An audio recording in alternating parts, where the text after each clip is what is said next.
Imagine a world where doctors can instantly see the cost of your medications and suggest more affordable options, all while speeding up the paperwork that often causes frustrating delays.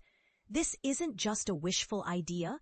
The Department of Health and Human Services, HHS, is turning that vision into reality starting October 1st, 2025. With the rollout of the Health Data, Technology, and Interoperability HTI-4 Final Rule, HHS unveils a system that empowers healthcare providers with powerful digital tools to access real-time drug prices and streamline prior authorization processes. Here's where it gets really interesting.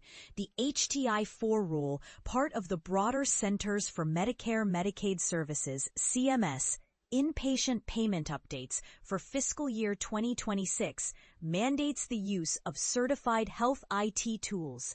These tools, approved by the HHS Assistant Secretary for Technology Policy and the Office of the National Coordinator for Health Information Technology, enable prescribers to check medication costs immediately during a patient visit. This means if you're on Medicare Part D, your similar insurance plans, your doctor can quickly compare drug prices, find less expensive alternatives covered by your insurance, and thus help reduce your out-of-pocket expenses. But that's not all. The new standards also allow providers to submit prior authorizations electronically, replacing the traditionally slow, paper-heavy, and often frustrating process with a quicker, more efficient digital experience. By reducing waiting times for approvals, patients can receive necessary treatments sooner, improving care outcomes while cutting administrative burdens. This reform builds on an ongoing series of initiatives aimed at making prescription drugs more affordable and accessible. For instance, previous government actions have targeted lowering prices through most favored nation pricing models, introduced voluntary rebate programs like the 340B rebate model pilot, and set pharmaceutical pricing targets requiring drug manufacturers to meet specific cost guidelines. The CMS has also been actively developing guidelines for Medicare drug price negotiations to further reduce taxpayer and patient costs.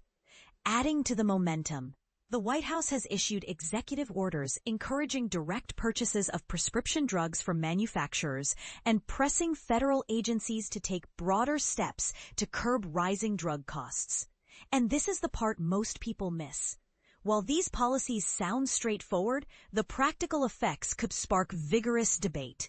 Will real-time drug pricing create enough transparency to truly drive down costs, or could it lead to unintended consequences, such as prescribing patterns influenced more by cost than by clinical need? Could the shift to electronic prior authorizations risk overlooking complex patient cases that require individualized review? These questions highlight that while policy innovation is crucial, monitoring outcomes and adjusting approaches will be essential. What's your take? Do you believe real-time pricing and digital prior authorization will make healthcare more affordable and efficient? Or might these changes introduce new challenges? Share your thoughts. This debate touches everyone who relies on prescription medications and hopes for a system that balances cost, access, and quality care.